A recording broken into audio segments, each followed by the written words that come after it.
Salam müəllimlər. Bu videoda Brunnerin koqnitiv öyrənmə nəzəriyyəsi, yəni tədqiqat əsaslı öyrənməsinin Time Test Bankındakı suallarını izah edirəm. Birinci yadımıza salaq görək Brunnerin tədqiqat əsaslı öyrənmə nəzəriyyəsində əsas prinsip nədən ibarətdir? Hazır biliyin verilməməsi.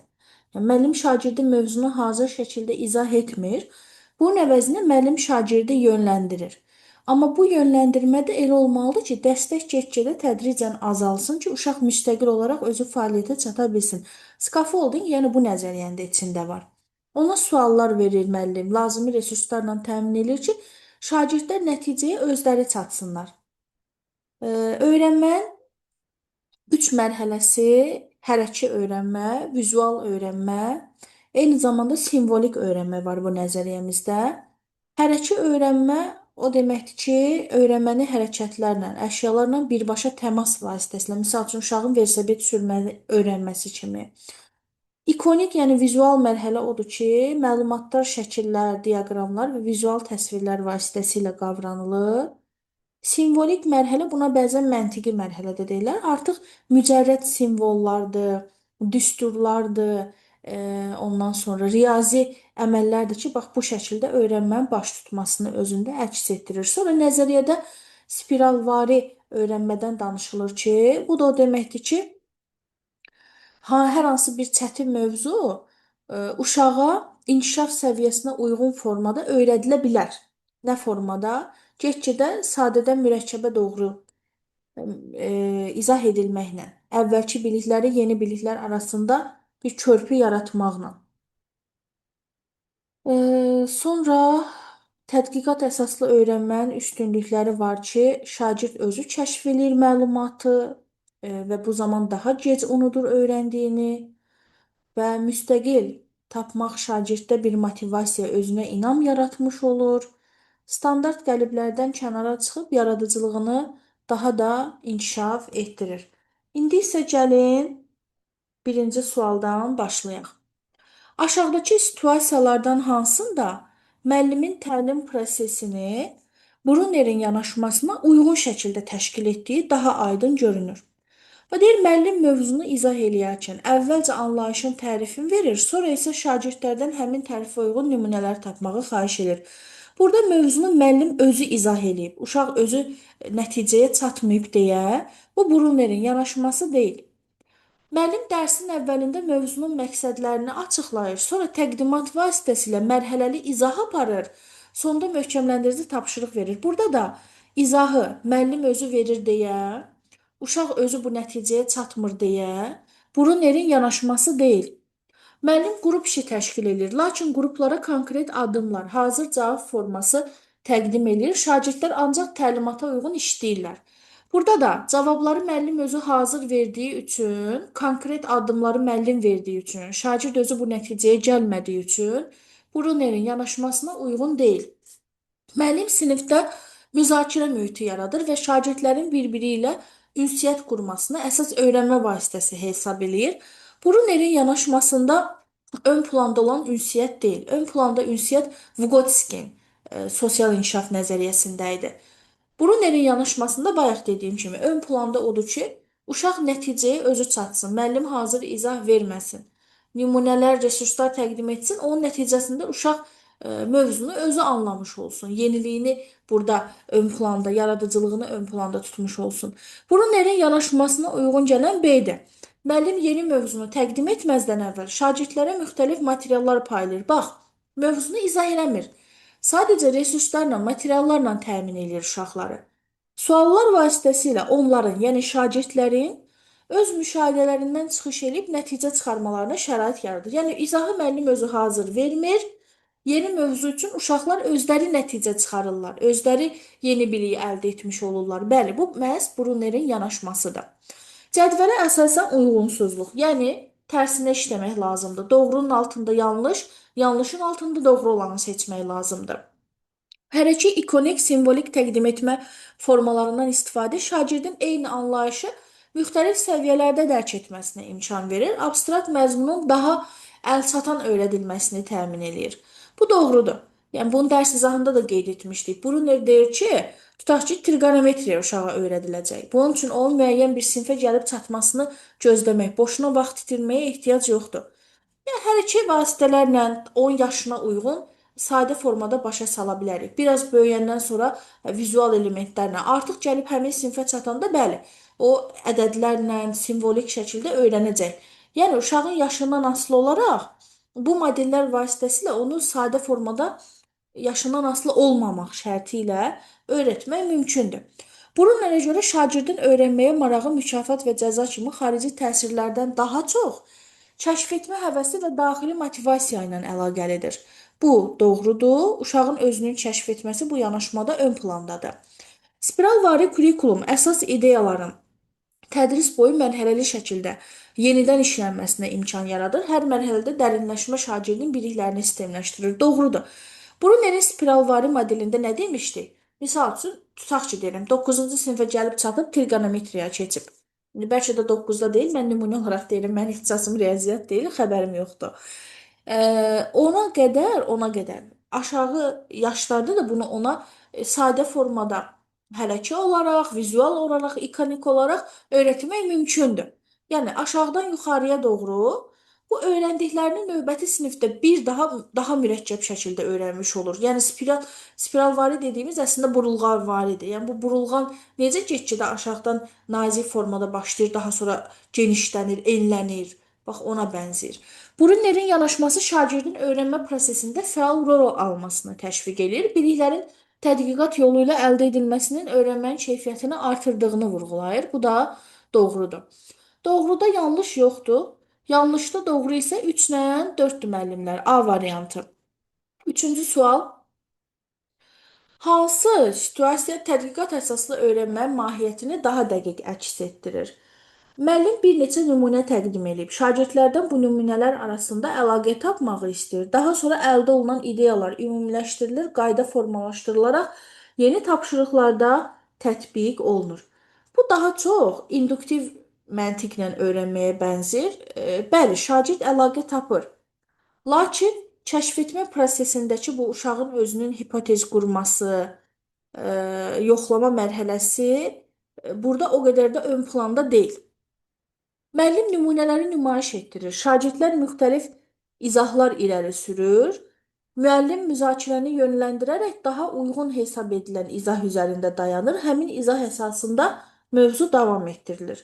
Burada müəllim müzakirəni yönləndirərək uyğun hesab edilən izah üzərində dayanır. Bu, müəllimin müdaxiləsinin çox olduğu bir modeldir.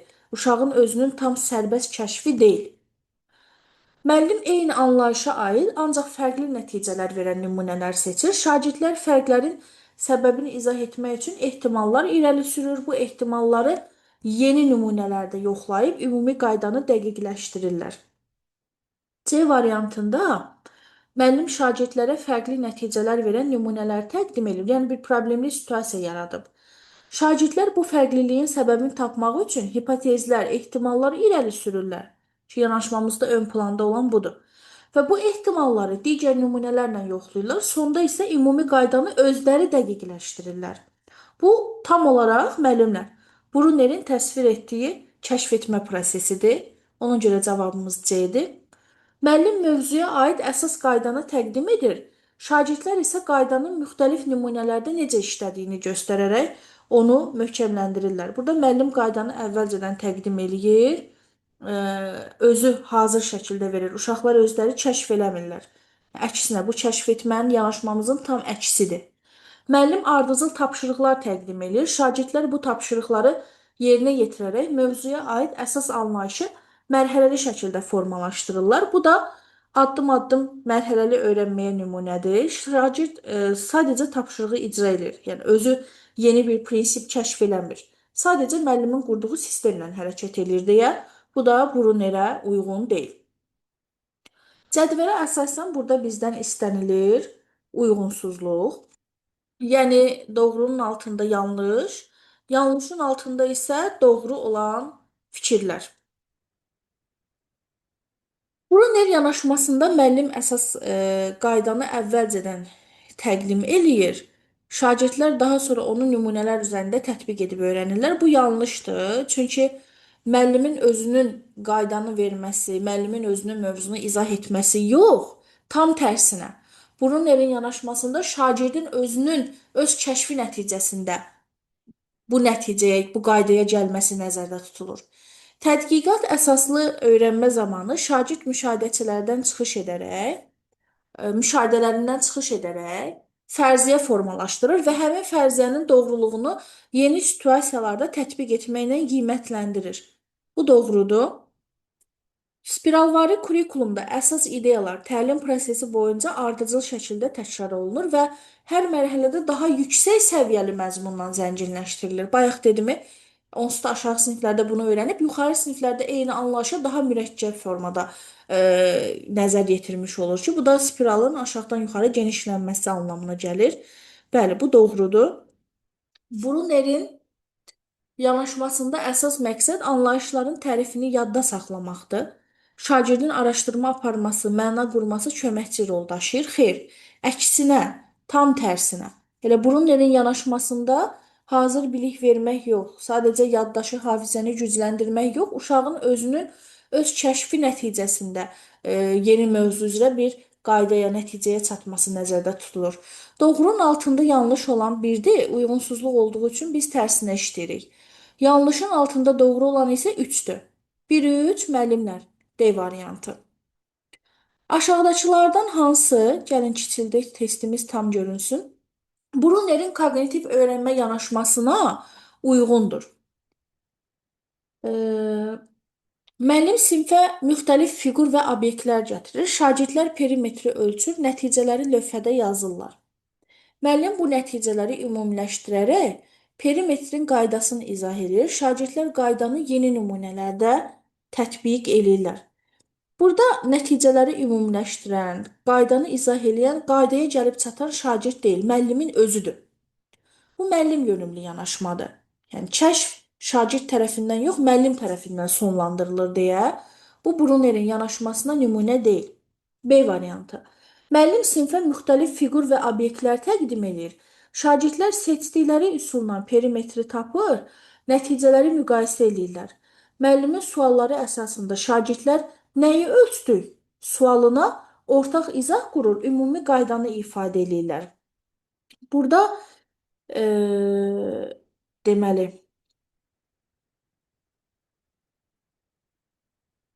B variantı bəli, Brunnerin koqnitiv öyrənmə yanaşmasına uyğun gələn variantdır müəllimlər. Çünki biz bilirik ki, koqnitiv yanaşmada əsas məqsəd şagirdin məlumatı hazır şəkildə alması deyil, onu özünün kəşf etməsidir. Bu prosesdə müəllim şagirdlərə fiqurlar verir, şagirdlər öz seçdikləri üsulla ölçmə aparıb müqayisə edirlər. Kəşf burada oradadır ki, müəllim birbaşa qaydanı demir. Əvəzində yönləndirici sual verir ki, nəyi ölçdük? Nəticə olaraq şagirdlər bu sual əsasında ümumi qaydanı özləri ifadə eləmiş olurlar. Bu tam olaraq öyrənməyi öyrənmək, biliyi konstruksiya etmək. Yəni Brunnerin koqnitiv öyrənmə nəzəriyyəsinə uyğun gəlir. Müəllim ip, ölçü lenti və iş vərəqi paylayır. Şagirdlər vərəqdə göstərilən ardıcıllıqla ölçməni aparır, nəticələri cədvəldə qeyd edirlər. Daha sonra müəllim düsturu təqdim edir. Şagirdlər əldə etdikləri nəticəni düsturla yoxlayırlar. Burada da uşaqlar verilən ardıcıllıqla işləyirlər. Sonda düsturu özləri kəşf eləmir, müəllim düsturu təqdim edir. Şagird sadəcə burada kəşf edən deyil, yoxlayıcı mövqedə iştirak edir. Ona görə bu da bizə uyğun cavab deyil.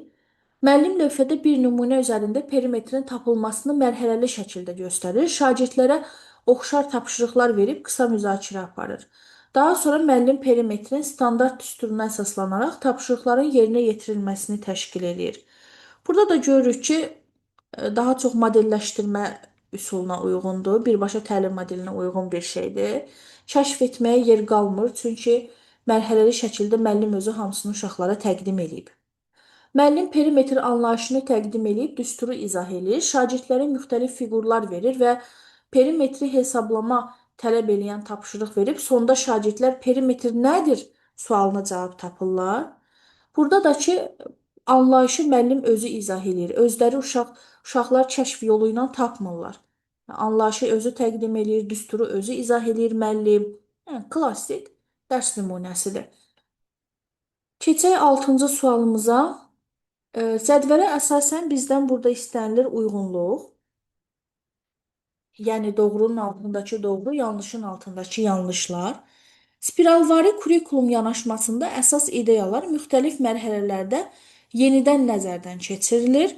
Anlayışların məzmunu genişlənir, daha yüksək səviyyəli problemlərin həllinə yönəldilir. Bəli, bu doğrudur. Brunerə görə bir mövzu bir yaş səviyyəsində necə təqdim olunursa, sonrakı yaşlarda da eyni formada saxlanmalıdır. Təqdimat formasını dəyişmək anlayışı qarışdırır. Xeyr, Bruner belə demir. Bruner 3 model verib. Hərəki, vizual, simvolik.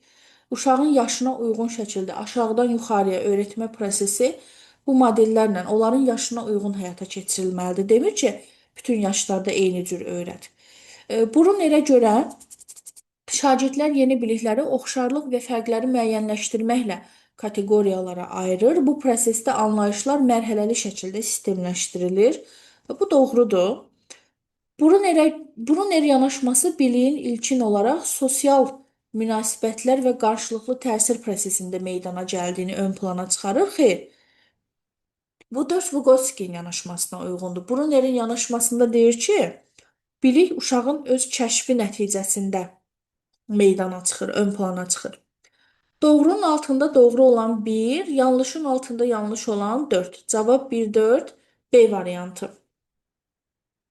Tarix dərsində şagirdlərə səbəb-nəticə əlaqəsi anlayışı izah edilir, lakin fərqli tarixi hadisələr üzrə tapşırıqlar təqdim olunduqda şagirdlər hansı amilin səbəb, hansının nəticə olduğunu müəyyənləşdirməkdə çətinlik çəkirlər.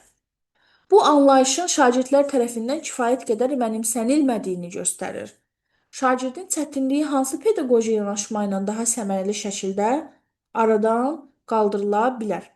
Müəllim səbəb-nəticə anlayışını daha aydın etmək üçün mövzunu yenidən izah etməli, əsas terminləri vurğulamalı, şagirdlərdən bu terminləri düzgün şəkildə istifadə etmələri üçün şərait yaratmalıdır.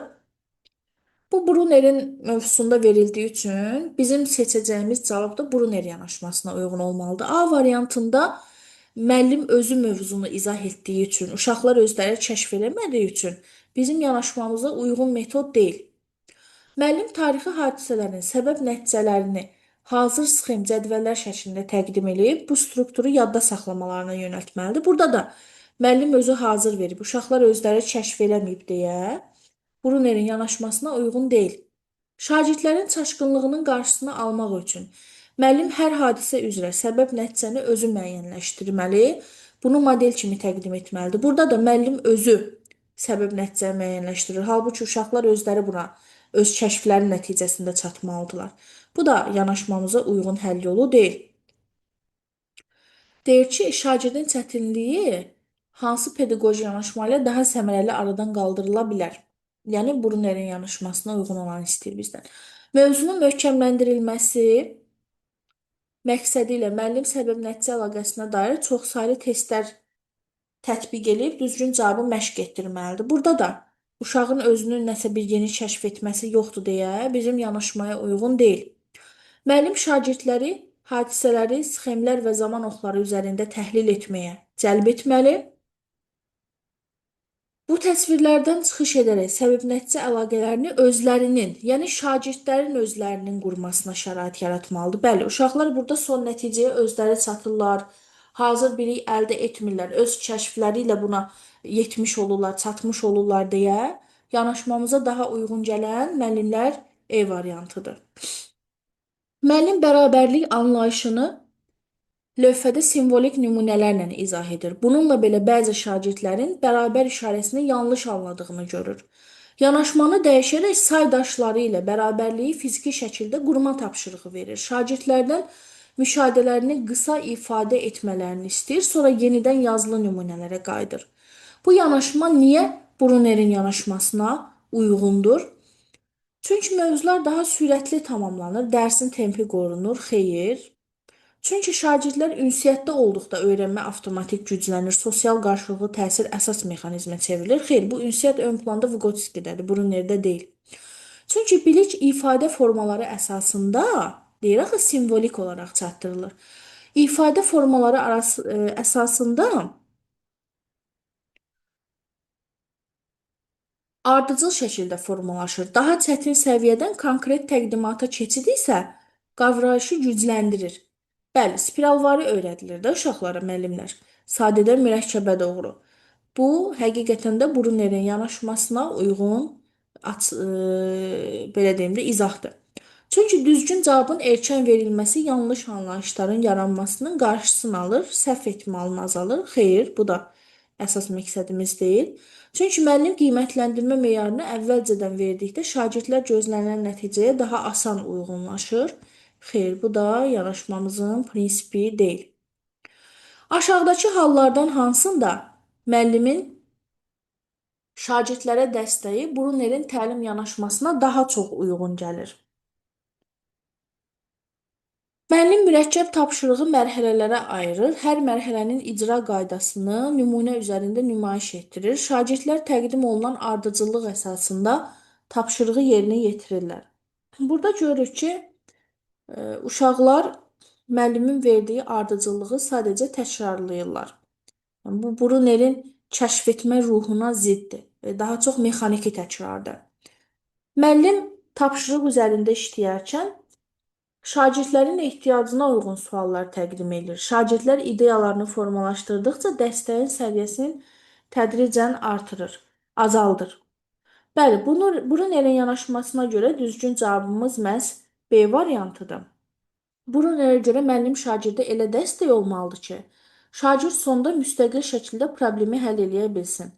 Scaffolding prosesinin ən vacib şərtlərini biz burada B variantında görürük. Ehtiyaca uyğun dəstək. Müəllim hazır cavab vermir. Uşağın çətinlik çəkdiyi yerdə ona uyğun ipucları təqdim eləyir. Uyğun suallar verir. Və dəstəyin azaldılması.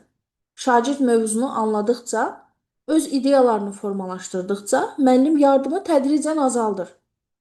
Sonda şagird biliyi tək başına əldə edə bilir.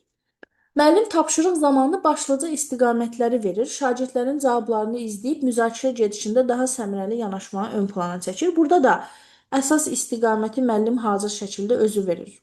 Yəni bu müəllimin müdaxiləsinin burada daha yüksək olduğunu göstərir. Şagirdin öz yolu deyil, müəllimin doğru hesab etdiyi yol rəhbər tutulur. Bu Brunnerin yanaşmasına uyğun gəlmir. Müəllim şagirdlərə araşdırma tapşırığı təqdim edir. Proses boyunca müşahidə aparır və müzakirəni yekun nəticələrin paylaşılması mərhələsində təşkil edir. Burada da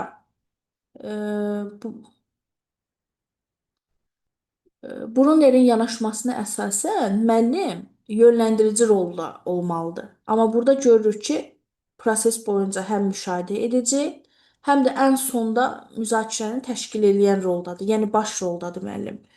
Müəllim daha aktiv roldadır. Yekunu özü edir. Uşaq halbuki Brunnerin yanaşmasında yekun nəticəyə özü gəlməlidir. Müəllim tapşırığın əvvəlində gözlənilən nəticə və qiymətləndirmə çərçivəsini açıqlayır. Şagirdlər isə bu çərçivəyə uyğun həll yolları üzərində işləyirlər. Burada sadəcə qiymətləndirmə meyarları, gözlənilən nəticələr izah olunur. Yəni bu şagird yönümlü təlimin ümumi prinsipi olsa da, Brunnerin scaffolding modelini tam ifadə eləmir. 10-cu sualımız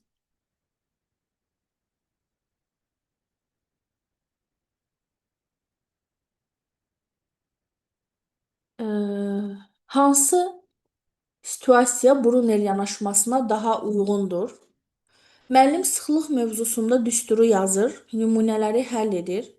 Şagirdlər isə bu tip məsələnin icrasını davam etdirirlər. Düsturu müəllim özü hazır verdiyi üçün Brunnerə uyğun deyil. Uşaq sonda özü nəticəyə çatmalı idi. Müəllim müxtəlif materiallardan olan, ölçüləri eyni olan əşyaları paylayır. Şagirdlər bu nümunələrin kütlə həcmini ölçüb, nəticəni tutuşturub özləri nəticə çıxardırlar. Burada sadəcə resurs verib, material verib, sonda nəticəyə uşaqlar özləri çatıblar. Bəli, bu Brunnerin yanaşmasına tam uyğun gəlir. Müəllim qruplara iş verir, amma bütün addımları, nəticə şablonunu əvvəlcədən yazır. Şagirdlər bunu hazır şəkildə tamamlayır. Bütün addımları müəllim özü qurub. Uşaqlar buna özləri çatmayıblar deyə Brunnerin yanaşmasına ziddir. Müəllim mövzunu izah eləyərkən eyni zamanda video, slayd və qısa mətndən istifadə edir ki, fərqli öyrənmə üslubları təmin olunsun. Mövzunu müəllim izah eləyib. Uşaqlar özləri çatmayıblar yeni biliyə. Bu da Brunner deyil.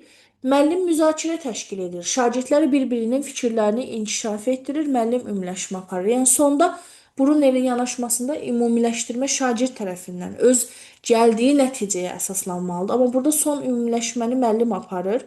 Müzakirəni müəllim təşkil eləyir. Yəni müəllim mərkəzlilik daha ön plandadır deyə Brunnerin yanaşması deyil.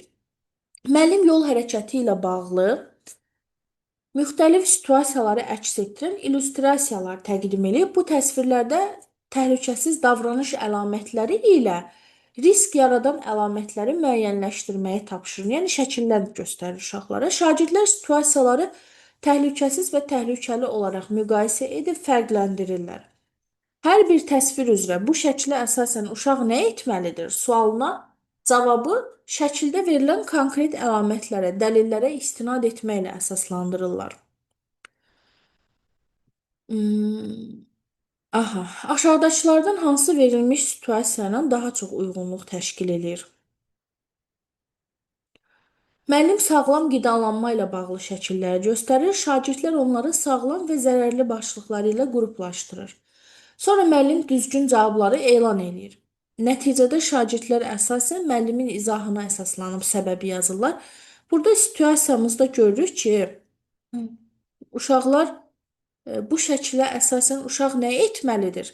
Sualına cavabı özləri tapırlar, özləri əsaslandırırlar. Amma A variantında isə müəllimin izahına əsaslanırlar. Ona görə bu uyğun deyil. Müəllim zorakılığın qarşısının alınması ilə bağlı şəkilləri qarışıq formada təqdim edir və şagirdlər onları məntiqi ardıcıllıqla düzərək məzmununu izah eləyir. Daha sonra şagirdlər son şəklə əsasən bu situasiyada şagird nə etməlidir? Sualına cavabı görünən konkret əlamətlərə istinad etməklə əsaslandırırlar. Eyni situasiyanın cümləsidir və burada uşaqlar özləri son nəticəyə gəlib əsaslandırırlar. Bəli, situasiyamızla uyğunluq təşkil edən məhz B-dir. Müəllim sağlam vərdişlərlə bağlı şəkillər nümayiş etdirir. Şagirdlər təhlükəsiz davranışı seçir. Bununla belə niyə sualına cavab vermək əvəzinə seçimi işarə edirlər. Burada əslində bu situasiyada şagird nə etməlidir kimi bir sual qoyulub. Burada isə niyə sualı var. Yəni uyğunsuzdur bizim situasiyamızla. Müəllim emosiyaları əks etdirən şəkillər təqdim edir və şagirdlər bu şəkilləri müqayisə edərək emosiyanı adlandırırlar. Daha sonra onlar həmin emosiyanı yaşadıkları şəxsi bir hadisədən nümunə gətirib bölüşürlər. Burada seçim üçün konkret dəlilə istinad göz ardı edilir.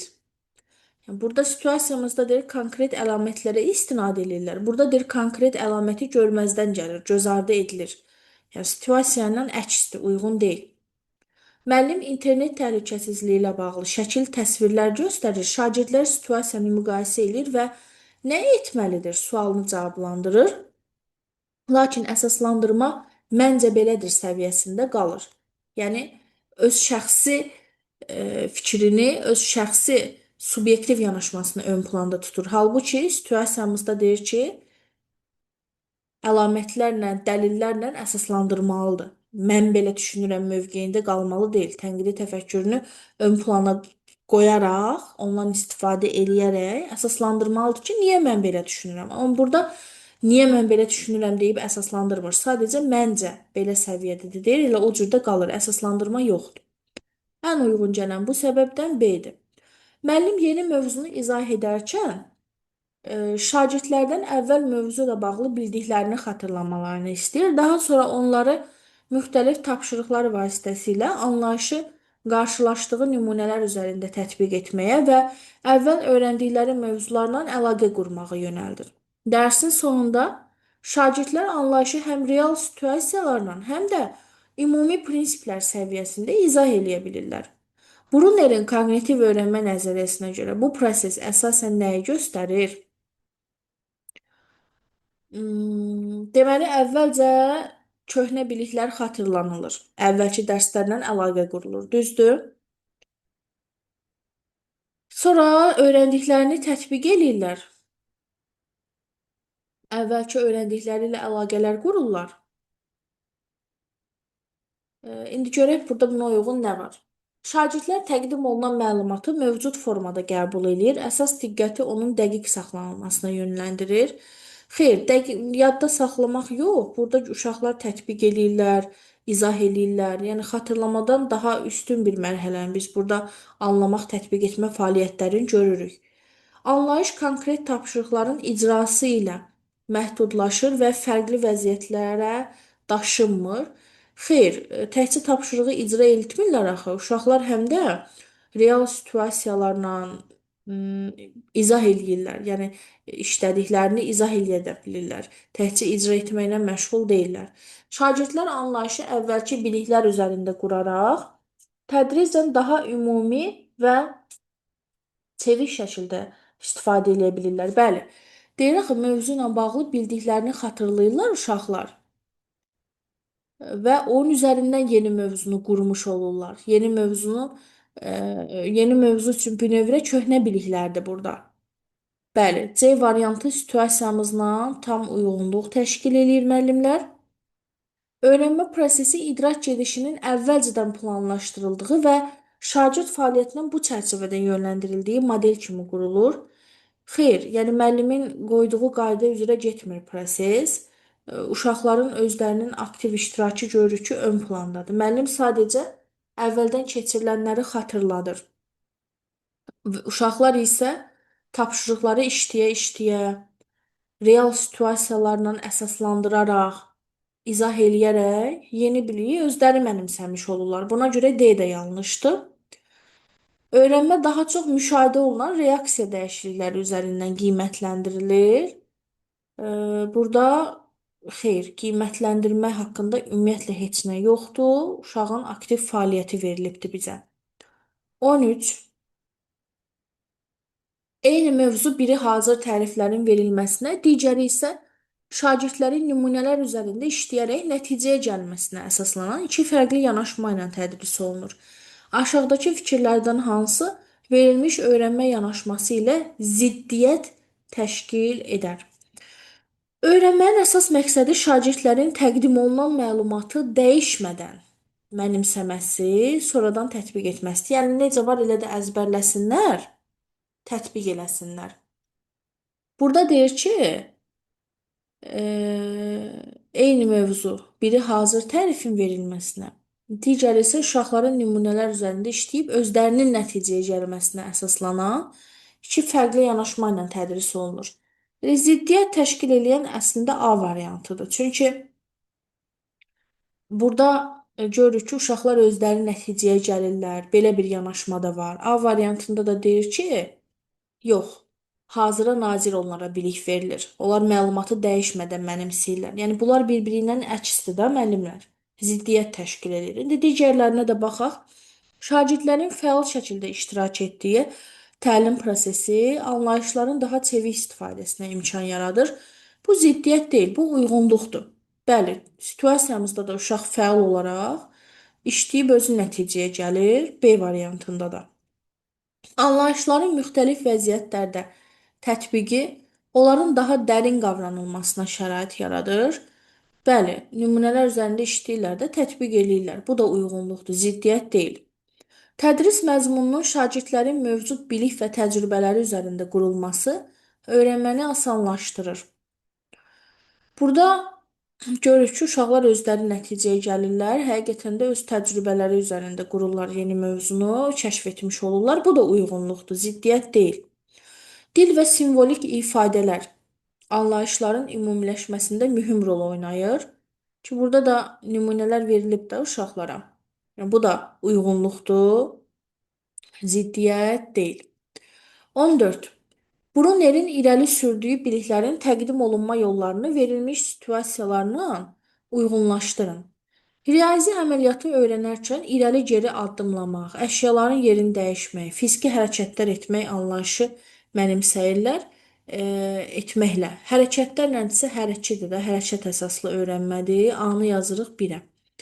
Mövzu izah edilərkən şəkillər, sxemlər, və modellərdən istifadə olunur. Şagirdlər anlayışlar arasındakı əlaqəni bu təsvirlər üzərində müəyyən edirlər. Bunlar hamısı vizual elementlərdir. İkonik öyrənməyə nümunədir. B-ni yazırıq bura.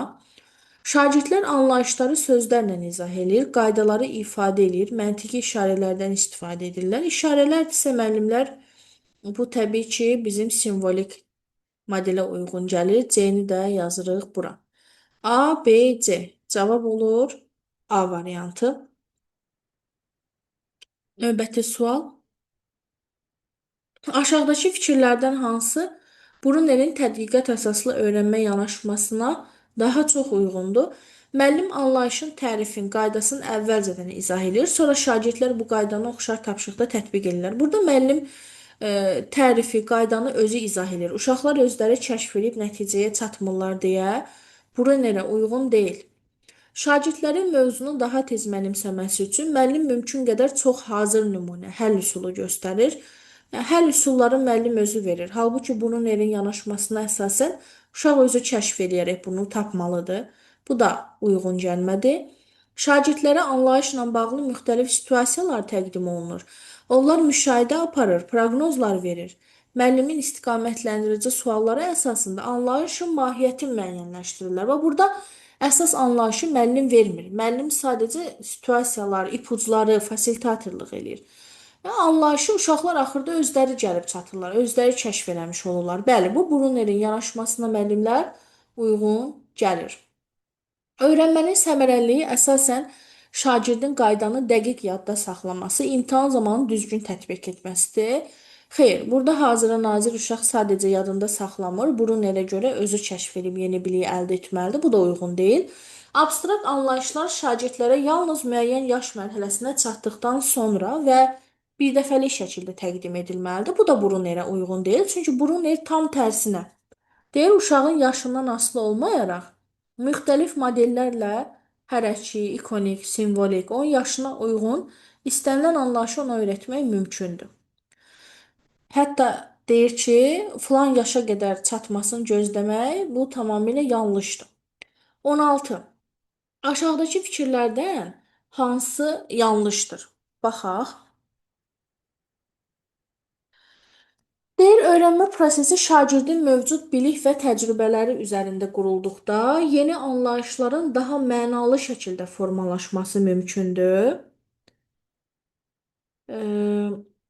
Bəli, Brunnerə görə yeni bilik köhnənin üzərində qurulmalıdır. Bu doğrudur. Fənnin əsas məzmunu şagirdlərin inkişaf imkanları nəzərə alınaraq təqdim edildikdə, mövzunun mənimsənilməsi yaş amili ilə sərt şəkildə məhdudlaşmır. Burada da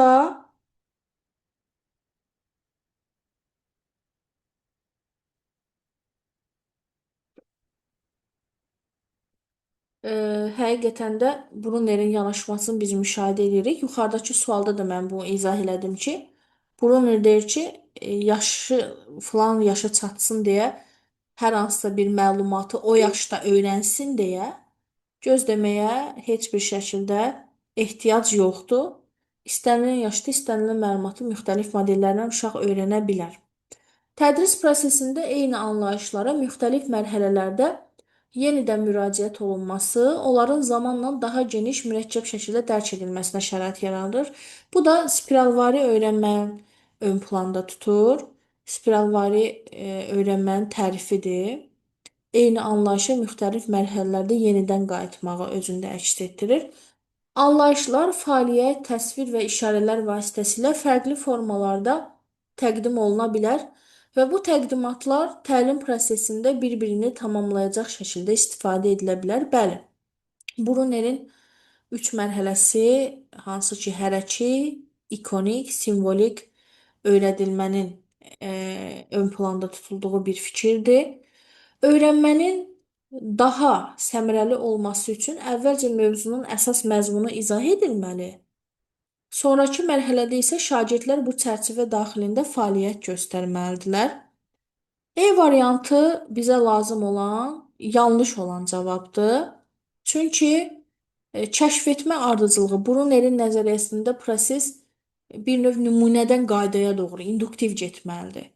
Bu variantda isə deyilir ki, əvvəlcə məzmun izah edilir.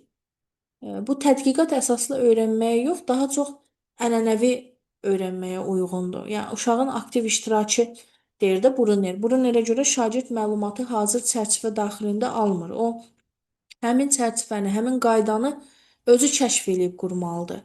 Əgər müəllim əvvəlcədən məzmunu izah eləyirsə, artıq şagirdin kəşf eləyəcəyi bir şey qalmır.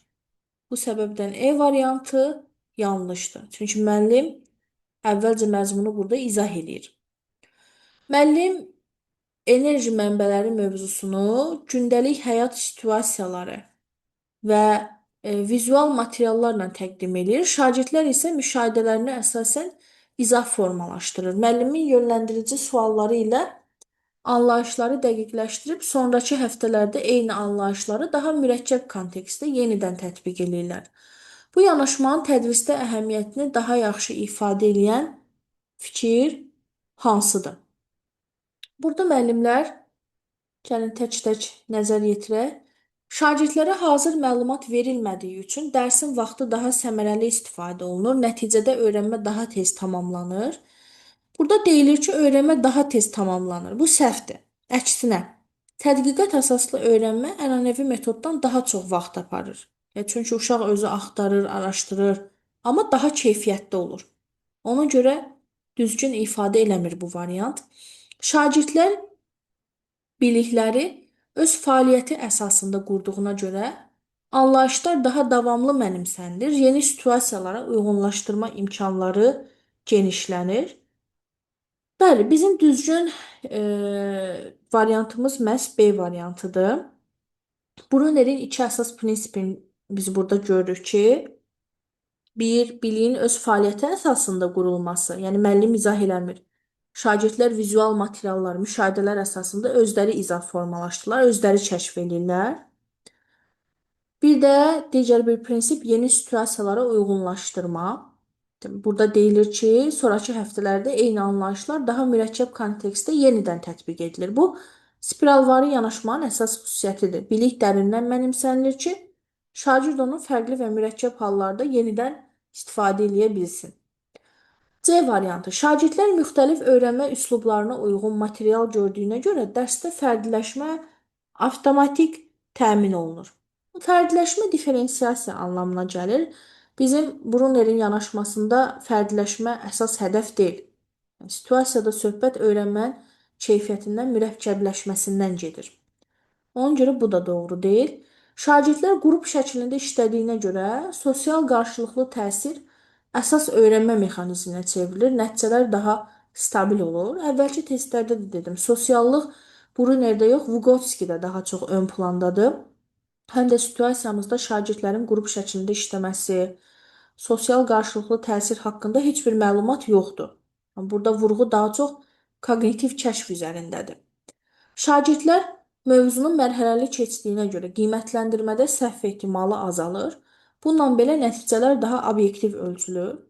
Bu variant qiymətləndirmənin obyektivliyindən bəhs edir, lakin situasiya bizə tədrisin öyrənmə prosesindəki əhəmiyyətini təqdim edir.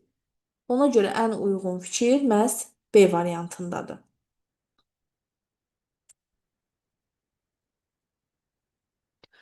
Brunerin tədqiqat əsaslı öyrənmə yanaşmasının əsas mahiyyəti aşağıdakılardan hansında daha dəqiq ifadə olunub?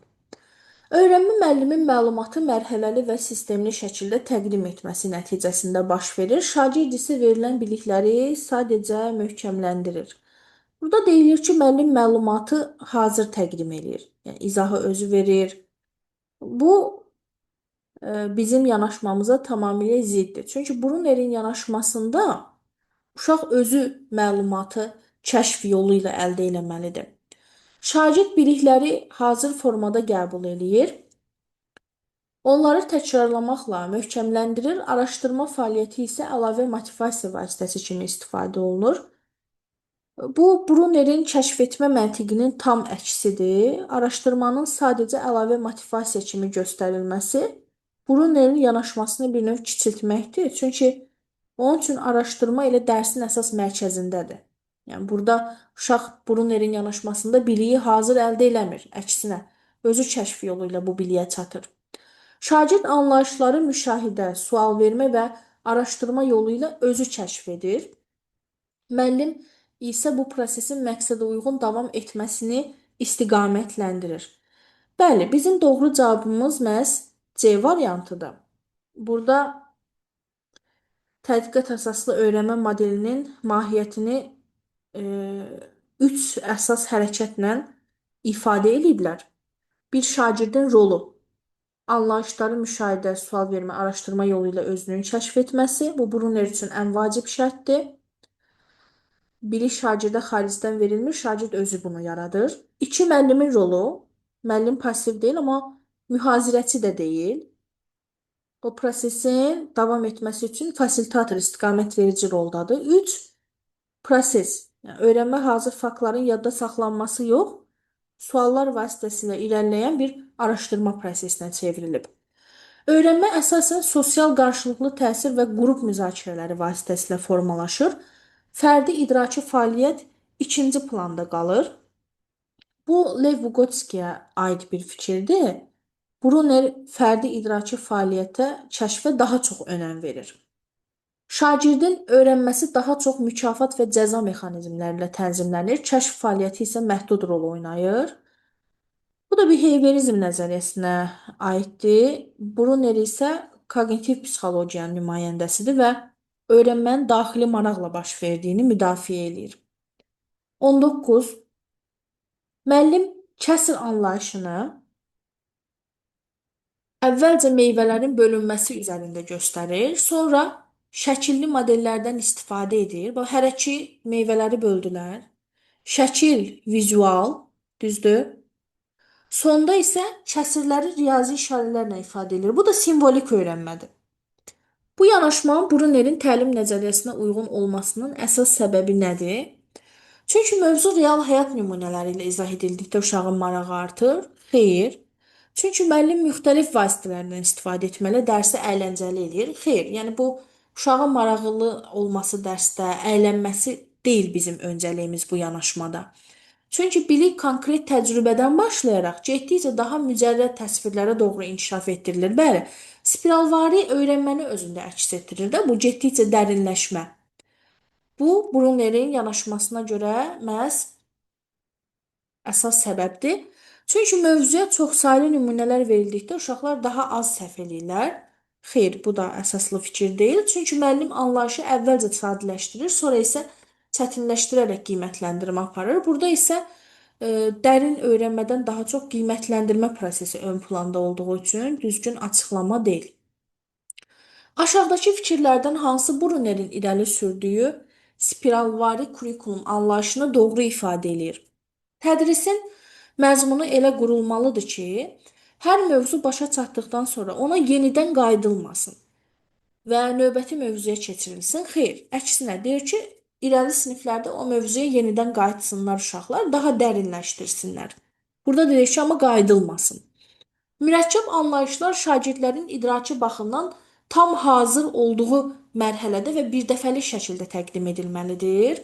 Xeyr, Bruner deyir ki, birdəfəlik təqdim eləmə, modelləşdir də, hərəkə olaraq öyrət, sonra vizual olaraq öyrət, ondan sonra simvolik daha mürəkkəb şəkildə öyrənsinlər. Bu da yanlışdır. Tədrisin məzmunu elə qurulmalıdır ki, əsas anlayışlar müxtəlif sinif səviyyələrində təkrarən nəzərdən keçirilsin, hər dəfə daha mürəkkəb şəkildə inkişaf etdirilsin. Bəli, bu doğru yanaşmadır. Yəni Brunerə görə doğru yanaşmadır. Təhsil proqramında mövzular sadədən mürəkkəbə doğru ardıcıl şəkildə təqdim olunur. Əvvəlki mövzularla əlaqəli səthi xarakter daşıyır. Burada mövzuların hazır şəkildə dərslikdə verilməsi nəzərdə tutulub, amma Brunerin yanaşmasında uşağın öz kəşfi nəticəsində öyrənməsi ön plandadır. Həm də səthi əlaqə qeyd olunub, amma Brunerin yanaşmasında səthi əlaqə yox, mövzuların bir-biri ilə qarşıda dərin əlaqələndirilməsi nəzərdə tutulub. Təlim prosesində əsas diqqət şagirdlərin qaydaları yadda saxlamasına, standart tapşırıqları düzgün yerinə yetirməsinə yönəldilməlidir. Burada uşağın sadəcə əzbərləməsi, yadda saxlaması ön plandadır, amma bunun yerdə kəşf yolu ilə özünün ümumi nəticəyə gəlməsi ön plandadır. 21-də uyğunsuzluğu istəyir, yəni doğrunun altındakı yanlış, yanlışın altındakı doğrunu tapmalıyıq biz. Bunun elə görə uşaqlar müəyyən yaş mərhələsinə çatdıqdan sonra abstrakt anlayışları öyrənə bilirlər. Bunu nəzərə alaraq tədris proqramı xətti şəkildə qurulmalıdır. Bu yanlışdır. Bu daha çox Piaget yanaşmasına uyğundur. Brunner isə deyir ki, uşaq istənilən yaşda istənilən məlumatı qeyd etdiyim 3 model vasitəsilə sadədən mürəkkəbə doğru öyrənə bilər. Yəni yaşın fərqi yoxdur. Brunnerə görə effektiv təlim şagirdin mərhələli dəstəklə anlayışlar arasındakı əlaqələri özünün müəyyən etməsinə imkan yaradan öyrənmə mühiti qurulması ilə mümkündür. Bəli, əlaqəni uşaq özü tapsın, özü kəşf eləsin. Bu doğru fikirdir. Brunnerin fikrincə, müstəqil şəkildə formalaşdırılan ümumiləşmələr daha möhkəm öyrənməyə və yeni şəraitdə istifadəyə imkan verir. Bəli, bu da doğru fikirdir ki, uşaq müstəqil olaraq biliyi əldə eləsin, kəşf eləsin və gələcəkdə onu daha da dərinləşdirsin. Yenidən istifadə edib, yenidən fərqli situasiyalarda tətbiq eləyə bilsin. Tədrisin məzmunu elə qurulur ki, əsas anlayışlar müxtəlif sinif səviyyələrində təkrar olunur. Lakin bu təkrarlar əsasən möhkəmləndirmə xarakteri daşıyır. Bu isə yanlış fikirdir. Çünki Brunnerə görə bu e, daha da dərinləşdirməni, öyrənməni daha da dərinləşdirməni özündə əks etdirir. Yəni bu təkrarlanma sadəcə yaddaşda onu möhkəmləndirmə, xatırlama mənasına gəlmir. Doğrunun altında yanlış 1-dir, yanlışın altında doğru isə 3-dür. Cavabımız olacaq burada 1-3 E variantı. Müəllim sıxlıq anlayışını şagirdlərin ölçmə aparması, nəticələr arasındakı əlaqəni müəyyən etməsi, bu əlaqəni riyazi ifadə etməsi və sonradan daha mürəkkəb tapşırıqlarda yenidən tətbiq etməsi əsasında öyrədir. Bu dərs nümunəsi Brunnerin təlim yanaşmasının hansı əsas xüsusiyyətini əks etdirir? Deməli, uşaqlar ölçməni özləri aparır, əlaqəni özləri müəyyən eləyir və yeni situasiyalarda özləri bunu tətbiq eləyə bilirlər. Müəllim anlayışı ölçmə nəticələrinə əsaslanaraq sistemləşdirir və düsturu təqdim etdikdən sonra şagirdlərdən tətbiq etməyi tələb eləyir. Burada müəllimin düsturu təqdim etməsi Brunnerin yanaşmasına ziddir. Brunnerə görə düstura şagird özü gəlib çıxmalıdır. Ona görə A variantı Brunneri düzgün əks etdirmir. Müəllim əməkdaşlığa əsaslanan qrup işi təşkil edir. Şagirdlər müzakirə aparır. Yekun nəticə isə müəllim tərəfindən dəqiqləşdirilir. Yenə yekun nəticə burada müəllimin özü tərəfindən dəqiqləşdirilir. Bu kəşf etmə müstəqilliyini kölgədə qoyur. Halbuki Brunnerin yanaşmasında uşaqlar yekun qaydaya, nəticəyə özləri çatırlar. Müəllim şagirdlərin təqdim olunan materiallar üzərində düşünərək anlayışla bağlı ümumiləşdirilmiş nəticə əldə etməsinə imkan yaradır. Bəli, doğru cavabımız burada məhz C variantıdır. Çünki Brunnerin nəzəriyyəsi ilə bu variantı tutuşdursaq, ölçmənin aparılması, şagird real əşyalarla, təcrübələrlə işləyir, əlaqənin müəyyənləşdirilməsi, şagird faktlar arasında qanuna uyğunluğu tapmağa çalışır, riyazi ifadə etmə, şagird kəşf etdiyi məntiqi düstur simvola çevirir. C variantında deyilir ki, müəllim şagirdlərin materiallar üzərində düşünərək anlayışla bağlı ümumiləşdirilmiş nəticə əldə etməsinə imkan yaradır. Bu, kəşf yolu ilə öyrənmənin özəyidir. Müəllim nəticəni demir, şagirdin özünün nəticəyə çatması üçün imkan yaradır, şərait yaradır.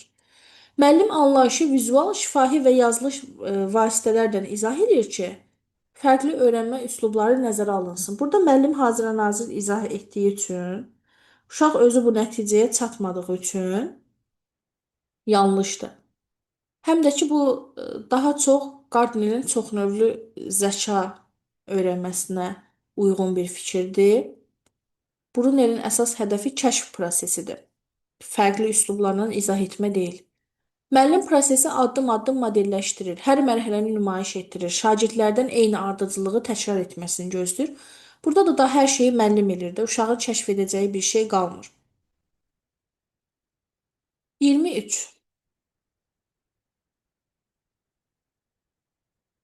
Brunerin koqnitiv öyrənmə nəzəriyyəsi ilə bağlı aşağıdakı fikirlərdən hansı yanlışdır? Təlim prosesində müəllim əsasən şagirdlərin düşünmə fəaliyyətini təşkil edir, suallar vasitəsilə onları istiqamətləndirir və anlayışların formalaşmasına dəstək göstərir. Bəli, müəllim hazır məlumat verən deyil, suallar vasitəsilə düşünmə fəaliyyətini təşkil edən, istiqamətləndirən şəxsdir, fasilitatordur. Bu doğrudur, yanlış deyil. Şagirdlər öyrənmə zamanı müşahidə aparır, ehtimallar irəli sürür və bu ehtimalları müxtəlif nümunələr üzərində yoxlayıb anlayışları dəqiqləşdirirlər. Kəşf prosesidir bu. Şagirdin müşahidə aparması, hipotezlər, ehtimallar irəli sürməsi, onları yoxlaması Brunerin tədqiqat əsaslı öyrənmə modelinin birbaşa tərifidir. Biliklərin mənalı mənimsənilməsi üçün şagirdin fəal idraki fəaliyyəti, bilikləri özü qurması əsas şərt hesab olunur. Mənalı mənimsənilmə, yəni bəli, şagird biliyi özü qurduqda, özü konstruksiya etdikdə öyrənmə daha mənalı, daha qalıcı olur. Tədqiqat yönümlü təlim şagirdlərin analiz, ümumiləşdirmə, nəticə çıxarma bacarığının inkişafına şərait yaradır. Bəli, bacarıqların inkişafıdır bu. Tədqiqat yönümlü təlim təbii olaraq analiz, ümumiləşmə, nəticə çıxarma kimi yüksək səviyyəli təfəkkür bacarıqlarını formalaşdırır. Şagirdlərin öyrənmə marağı daha çox qiymətləndirmə, mükafatlandırma və nəzarət vasitələri ilə təmin edilməli, motivasiya xarici stimullar üzərində qurulmalıdır. Bu, Brunerə görə yanlış olan fikirdir. Bu daha çox xarici stimulu ön planda tutan behaviorizm yanaşmasına uyğundur, Brunerin yanaşmasına uyğun deyil. Bruner hesab edirdi ki, öyrənmənin ən güclü hərəkət verici qüvvəsi daxili motivasiyadır. Şagird biliyi kəşf etməyin verdiyi həzzi yaşamalıdır. Mükafat və ya qiymət üçün oxumaq bu daxili motivasiyası yox, artıq kənar təsir hesab olunur. Başa düşdükmü? Ona görə yanlışdır. 24. Brunerin koqnitiv öyrənmə nəzəriyyəsinin əsas prinsiplərini əks etdirən fikir hansıdır? Təlim prosesi məlumatın müəllim tərəfindən formalaşdırılmış şəkildə təqdim edilməsinə, şagirdin onu mənimsəməsinə yönəlməlidir. Burada hər şey müəllim tərəfindən formalaşdırılır deyə yanlışdır. Öyrənmənin effektivliyi şagirdin intisamlı davranışı, tapşırıqları mexaniki şəkildə yerinə yetirilməsi ilə ölçülür. Burada uşaq mexaniki şəkildə sadəcə təkrarlayır, özü nəsə kəşf eləmir deyə yanlışdır. Şagird yeni bilikləri müxtəlif nümunələr üzərində araşdıraraq əlaqələri özü müəyyənləşdirir, nəticəyə müstəqil gəlir. Bəli, özü kəşf edib, nəticəyə özü çatır, bu doğrudur. Şagirdlərin öyrənmə fəallığı daha çox cəza və nəzarət formalarının artırılması ilə təmin olunmalıdır. Xeyr, Brunerə görə öz daxili motivasiyası ilə öyrənir, kənar təsirlə yox. Kənar təsir behaviorizmdə idi. Tədris zamanı əsas diqqət mövzunun mərhələli izahına, şagirdlərin verilmiş alqoritmləri müvafiq ardıcıllıqla icra etməsinə yönəlir. Bu daha çox birbaşa təlim modelini əks etdirir və müəllimin hər şeyi addım-addım izah etməsidir burada ön planda. Halbuki Brunerdə uşaq özü kəşf yolu ilə yeni biliyə çatır. Spiralvari kurikulum prinsipini daha dəqiq əks etdirən situasiya hansıdır? Mövzu növbəti sinifdə yenidən nəzərdən keçirilir və əvvəlki səviyyədə oxşar tipli tapşırıqlar vasitəsilə möhkəmləndirilir. Əvvəlki səviyyədə oxşar, bu yanlışdır müəllimlər. Çünki oxşar tipli tapşırıqlarla yox. Get-gedə daha da mürəkkəbləşir. Misal üçün birinci hərəkət öyrənir, sonra vizual öyrənir, sonra artıq daha çətin simvolik öyrənir. Burada deyir ki, bütün siniflərdə amma oxşar olur. Bu yanlışdır. Müəllim yeni mövzuya keçərkən əvvəlki mövzudan suallar verib əlaqə qurur. Bu sadəcə əlaqəni özündə əks etdirib. Hansı formada dərinləşir, bunu açıqlamayıb. Eyni anlayış ibtidai sinifdə konkret vəziyyətlərlə, daha sonra şəkilli modellərlə, vizual, yuxarı sinifdə dərinləşir, simvolik. Bəli, bu spiralvari kurikulumu daha çox açıqlayır. Müəllim hər mövzunu bitirdikdən sonra həmin mövzu ilə bağlı test tapşırığı etdirir. Bu sadəcə tətbiq etmədir, spiralvari kurikulumu açıqlamır. Müəllim əvvəlki mövzuları yalnız ev tapşırığında xatırladır. Dərsdə yeni mövzunu ayrıca izah edir. Burada isə sadəcə ev tapşırığının xatırladılması, əvvəlki biliklə əlaqənin qurulmaması var. 26. Müəllim iqlim qurşaqları mövzusunu izah edir. O iqlim qurşaqlarını sadalayır, hər birinin xüsusiyyətlərini izah edir. Dərsin sonunda şagirdlər iqlim qurşaqlarını əzbər sadalaya bilirlər. Verilən dərs nümunəsi nəzərə alındıqda müəllim hansı dəyişikliyi etsə, təlimi şagirdlərin fəal idraki fəaliyyəti üzərində qura bilər. Müəllim mövzunun strukturunu qorumaqla izahı davam etdirməli və daha çox nümunə göstərərək şagirdlərin məlumatı möhkəmləndirməsinə şərait yaratmalıdır. Burada müəllimin izahını davam etdirməsi, yəni bu hələ də müəllim yönümlü bir prosesdir. Nümunənin çox olması hələ uşağın nəsə kəşf etməsi anlamına gəlmir deyə doğru hesab olunmur. Müəllim iqlim qurşaqlarını müqayisəli cədvəl şəklində təqdim etməli. Şagirdlərdən bu cədvəl üzərində işləyərək oxşar fərqli cəhətləri müəyyənləşdirmələrini istəməlidir. Burada da hazır şəkildə müəllim özü təqdim edir. Halbuki Brunerə görə uşaq özü bu nəticəyə çatmalıdır. Yəni cədvəl vermək yaxşıdır, amma oxşar fərqli cəhəti müəyyənləşdirmək hazır verilmiş məlumat üzərində işləməkdir də. Burada uşaq nəsə kəşf eləmir. Müəllim hər bir iqlim qurşağının əsas xüsusiyyətlərini qısa şəkildə ümumiləşdirib, bu ümumiləşdirmələri uşaqlara təqdim edir. Burada da uşaq özü sonda ümumiləşdirməlidir, amma C variantında görürük ki, müəllim özü yekunlaşdırır, özü ümumiləşdirir, özü təqdim edir, hazır bilik verir, hazır məlumat təqdim edir. Bu da uyğun gəlmir. Müəllim əvvəlcə mövzunu izah etməli, daha sonra şagirdlərə iqlim qurşaqlarına dair tətbiqi tapşırıqlar verib biliklərini yoxlamalıdır. Klassik, yəni müəllimin hazır izahını görürük biz burada. İzah et, sonra tətbiq et. Yəni Brunerdə isə uşaq hazır izah əldə etməli deyil, özü kəşf edib tapmalıdır.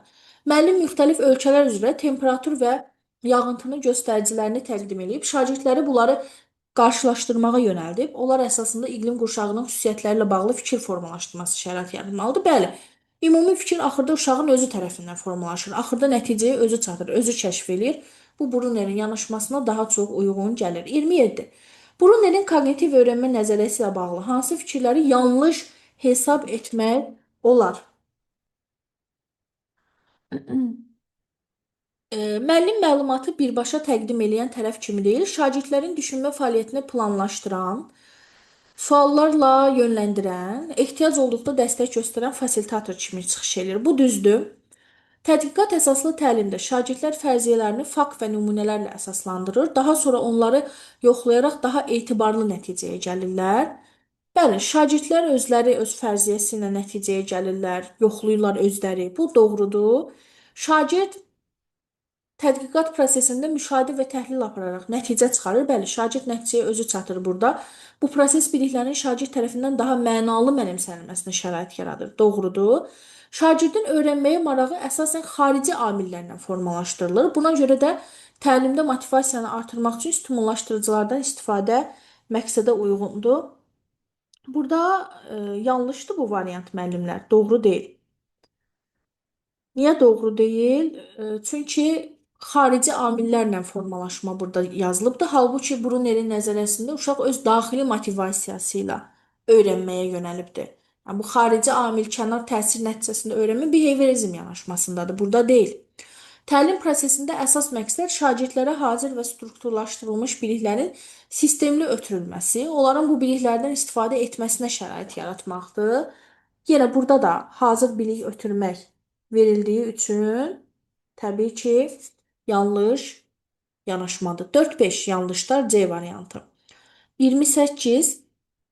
Şagirdlər kəsrlərin müqayisəsi mövzusunu öyrənirlər. Müəllim kəsrlərin müqayisəsini əsasən qayda və riyazi simvollar vasitəsilə izah etsə də, bəzi şagirdlər hansı kəsrin böyük olduğunu başa düşməkdə çətinlik çəkir, qaydanı bilsələr də tapşırıqlarda səhv eləyirlər. Bu vəziyyətdə müəllim hansı addımı atsaydı, Brunerin yanaşmasına uyğun, effektiv olardı. Qaydanı bir daha təkrar izah edib, şagirdlərdən onu dəftərə yazıb əzbərləməsini tələb etmək. Qaydanı müəllim izah edir. Uşaq özü bu nəticəyə çatmır deyə Brunerin yanaşması deyil. Mövzu üzrə daha çox yazılı tapşırıq verib, təkrar yolu ilə çətinliyi aradan qaldırmağa çalışmaq. Yəni tapşırıq vermək bu çətinliyi aradan qaldırmayacaq. Çünki uşaqlar hansı kəsrin böyük olduğunu başa düşməkdə çətinlik çəkirlər. Yəni bu çətinliklə bağlı mən durum təzədən bir də tapşırıq verim. Onsuz da tapşırığı yerinə yetirə bilmirlər. Bu da doğru deyil. Şagirdlərin səhvlərini dərhal düzəldib düzgün cavabı özü təqdim etməlidir ki, dərsin gedişatı pozulmasın. Uşaq düzgün cavabı özü çatmalıdır. Amma burada müəllim cavabı təqdim edir deyə Brunerin yanaşması deyil. Kəsrlərin müqayisəsi üçün riyazi işarələrdən, terminlərdən istifadə edərək izahı davam etdirməlidir. Müəllim hazır izah verir deyə Brunerin yanaşması deyil. Şagirdlərə bölünmüş fiqurlar təqdim edib, hissələri fiziki olaraq müqayisə etmələrinə şərait yaratmalı, buna əsasən nəticə çıxarmalarına istiqamət verməlidir. Bəli, şagird özü nəticəyə gəlir, özü kəşf edir, öyrənir deyə bu Brunerin yanaşmasına daha uyğun addımdır. 29. Müəllim buxarlanma mövzusunu keçərkən şagirdlərə iki ayrı qabdakı suyu müxtəlif mühitlərdə müşahidə etməyi, dəyişikliklərlə bağlı səbəblər irəli sürməyi tapşırır. Onlar məqsədyönlü suallardan sonra ümumiləşmə aparırlar. Bu, dərs prosesində Brunerin tədqiqat yolu ilə öyrənmə yanaşmasını əks etdirən fikir hansıdır? Təcrübə elementinin tətbiqi mövzunun daha yaxşı yadda saxlanmasına xidmət eləyir. Xeyr, burada bizim məqsədimiz yaxşı yadda saxlama deyil. Anlayış şagirdlərin müşahidə və izahları əsasında formalaşır. Müəllim isə biliyin kəşfinə şərait yaradan vasitəçi rolunu icra edir. Bəli, Brunerin yanaşmasını daha açıqlayan B-dir burada. Qrup şəklində fəaliyyət sosial qarşılıqlı təsiri əsas öyrənmə mexanizminə çevirir. Burada heç qrupla işləmə axı yazılmayıb bu situasiyada. Ona görə əsassız bir cavabdır bu da. Müəllim anlayışı mərhələli izah edərək şagirdləri düzgün nəticəyə yönəldir. Görürük ki, uşaq özü təcrübə edib, özləri ümumiləşmə aparırlar. Müəllim hazır izah vermir onlara. Burada isə deyir, müəllim mərhələləri izah edir. Müxtəlif təqdimat üsulları fərqli öyrənmə tərzinə uyğun qavrayışı təmin eləyir. Xeyr, burada fərqli öyrənmə tərzinə uyğunlaşdıraq deyə yox. Uşaq özü kəşf eləsin, özü yeni biliyə çatsın, son nəticəyə özü gəlsin deyə müəllim bu üsuldan istifadə edir. 30. Aşağıdakı situasiyalardan hansında müəllim anlayışın şagird tərəfindən tədqiq olunmasına əsaslanan təlim yanaşmasını tətbiq eləyir? Müəllim mövzuat nümunələri təqdim edir. Hər nümunədən sonra qaydanı özü izah edir. Şagird bu qaydanı tətbiq edir. Burada qaydanı müəllim özü izah edir. Uşaq bu qaydaya öz kəşfi ilə çatmır deyə bu deyil. Müəllim yeni mövzunu qısa şəkildə izah etdikdən sonra şagirdlərə şəkilləri paylayır. Onlar bu şəkillər vasitəsilə mənimsədikləri qaydanı möhkəmləndirirlər. Burada yenə də mövzunu müəllim izah edir deyə şagird tərəfindən tədqiqat yoxdur. Sonra müəllim şagirdlərə fərqli nümunələr, vizual materiallar təqdim edir. Suallar vasitəsilə onların bu nümunələr arasındakı əlaqələri tapıb anlayışı özlərinin formalaşmasına şərait yaradır. Bəli, uşaqlar yeni nəticəyə özləri gəlirlər. Bu bizə lazım olan cavabdır. Müəllim mövzunun əsas xüsusiyyətlərini mərhələli izah edir, sonra şagirdlərdən bu xüsusiyyətləri cədvəl şəklində sistemləşdirməyi tapşırır. Bax burada da mövzunu müəllim özü izah eləyir. Uşaq özü çatmır bu nəticəyə. Bu da deyil. Müəllim mövzu üzrə əsas anlayışları siniflə müzakirə edir, lakin müzakirənin sonunda düzgün tərifi elan edib nəticəni yoxlamalarını tapşırır. Sonda düzgün cavabı müəllim özü deyir. Halbuki Brunerin yanaşmasında sonda düzgün nəticəyə şagird özü gəlməlidir, öz kəşfi nəticəsində. O yüzden bu da cavab deyil.